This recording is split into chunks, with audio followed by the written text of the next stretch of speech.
I posted this chart the other day, and so previously we had a falling wedge. So the way these falling wedges work, they have a 68% chance of breaking higher. Okay, so we got down previously back in middle of December, and we broke out, and that led to a huge price spike for these cryptos. So now, basically, the question is, can history repeat itself with the current falling wedge pattern? And it did. It played out perfectly. So you can, again, see the falling wedge. You want to get as many touches in here as you can. So if you look back here, you got one, and these are touches on the trend line that you're drawing, the outside of the triangle. So look, you have about one touch, two, three, you can count the wicks, 4, 5, 6, 7, 8, tons of touches, 9 in the breakout, okay? And then on the bottom, you got all these wicks down here, 1, 2, 3, all this price action. It's okay if they go out of the triangle for a brief second, but you got these touches. And I'm kind of going by candle bodies here, basically. So you'll stick to that on both sides. Candle body, candle body. These are a little bit of wicks, but candle body. And then you can see how it breaks out, and then it retests. It comes down, so it breaks out, and then it comes back and it retests down here. Okay, so you would have got a pretty big volume spike right here, and this is what you're going for. Like, you're buying this breakout back here, or you can buy the retest where it kind of stays on and kind of bounce back down. And it took a little bit, which is unusual as far as the bounce goes. So then you can buy the retest, it's called. And so this basically went up and it ran into this moving average, this red moving average right here. And you can see how it acted as resistance. And then you got another volume spike, and it broke through that. Okay. So then we go on to the current pattern, buy the breakout. So I'm going to bed today, a few hours ago, 8 hours ago, something like that. And this is a setup. If I had more time, I'd be trading a lot of this stuff. Some of it's just really risky, but this is definitely a trade that I would have made today. My problem is I'm just making sure you guys are taken care of. DMs, emails, people asking about the group.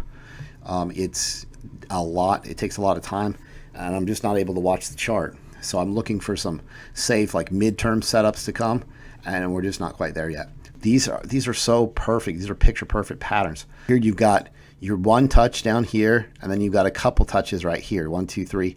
You need 2 touches on each side, but 3 is a lot better.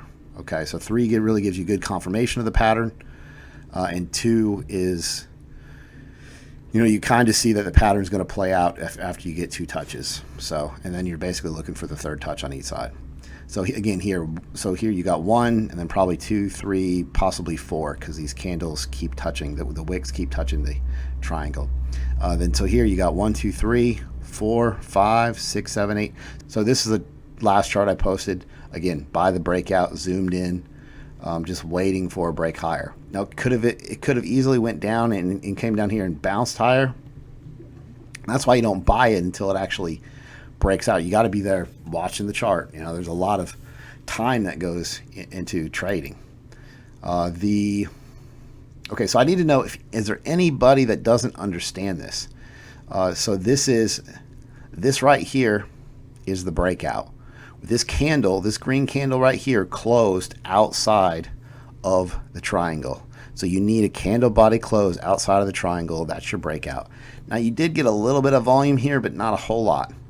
So then what happened is we came back down. This red candle came back down and then bounced off this triangle again. So this is called the retest. This is the retest. So a retest is this as support. Then you get your big volume spike. Notice that the volume here is smaller. This confirmed, or excuse me, the volume here is higher. This confirmed the move higher. So you can see, obviously, this giant green candle, which we were looking for, which ran, basically you ran from about 3,700 up to 3,800. So, alts would have moved probably a little bit more than Bitcoin, but again, you're not going to make all your money back in one trade. It's just a number of trades over time. This is where people get into leverage, and we'll talk about that later. I just want to get as many people on board as far as learning this technical analysis at a time. It's really important that everybody starts to post charts. In order to learn this, I've got a couple charts I'm going to go over right now. In order to learn this, you really have to start drawing your own charts. You're not going to learn if you're just basically sitting and watching. So I encourage everybody to do that. So had our breakout, retest, and then the big break higher with the volume. Okay, now it's pulling back, but you could call this a bear flag, and we might see a move higher on this. Now, a lot of these breaks have been failing and coming back down. However, you've got all these moving averages acting as support right now. I definitely recommend turning on the 50, 100-day, 200-day moving averages. I also have the 30-day on there. Okay, so this is a chart that somebody posted, and I just want to give you my thoughts on it. So, yes, we're looking for volume right here.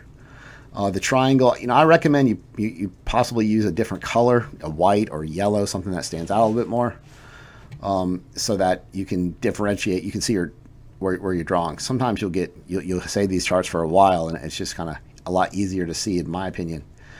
So here, you've got. My only issue with this is, okay, you could probably pull 1, 2, 3 maybe touches. Here you've got a touch. You could probably say this is pretty accurate, but what happens is you got a touch here, but then you're going all the way back here to get the rest of the touches. So really you would only count this touch and the other touches up here going forward. Like you could possibly count these, and then count. I mean, you could possibly do that, but that would be, you want to get the most touches possible. So you're constantly looking for patterns that give you more confirmation. These touches are confirmation that the pattern is valid. So I'm just looking along this line, and there's a ton of lines right here that or a ton of touches right here that you could get, but it wouldn't really tie into the pattern. And this is where the falling wedge came in, and why I drew a falling wedge on this. So again, looking for volume here. This is perfect. It's starting to break out right here. Volume came in more on the retest, but this is about as good as it gets as far as the trading setup goes. And so here's the second chart that was drawn. And again, in this chart, you get a couple touches. You could probably say this works. 1, 2, 3, 4, 5, 6, 7.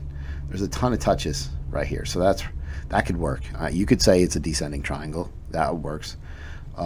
You need to notice that when it breaks out, it comes down and it touches this triangle. And so that would make this line more valid, okay? You got your volume coming in, which was indicated by this person. So this is a pretty good chart. I feel good about this one. Everything played out. And I believe this person actually did get into a trade, and he was like, well, what do I do now? Where do I exit at? I want to make sure and explain how you get the targets on these triangles, descending triangle, descending wedges, all the triangles. Here's what you do to get your target. Normally these targets don't play out to this extent, but you basically put your target here. So this is saying we should get to about 3,900. However, it's very common to get about 70% as far as the breakout goes. Where does this get to if this plays out? How do you figure out this number? Essentially is a bull flag. So now, okay, so again, the length of the flag. Now this goes to the lower part of the flag, okay?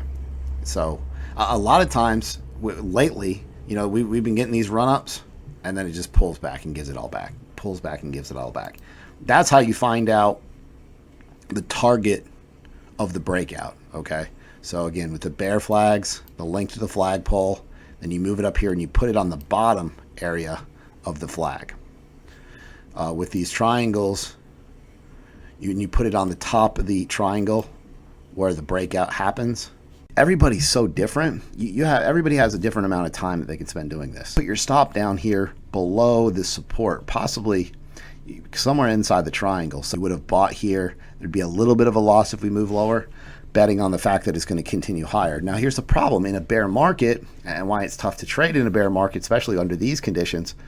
There's a lot higher chance that it moves lower than it does higher. So, and it's going to get a lot easier. But if you can just even get your feet wet, start drawing some charts, you're going to learn this. And trading in a bull market gets ridiculously easy, and you can make a ton ton of money. With all this uncertainty, like, you have to know when not to trade. You can't keep chasing these trades. You got to let the trades come to you. If my limiting factor is time, and if I'm awake during these trading setups. So this is another chart, and this, I can't really see a lot of this trend line down here, but you could say this is valid. So you got this upper trend line here and a lower trend line that has some touches here. So you could say that works, that pattern works. Like, there's a lot of different technical analysis in the eyes of the analyst. So there's not a specific, like, this is right only. Like, as long as you have a valid pattern, then you can play it.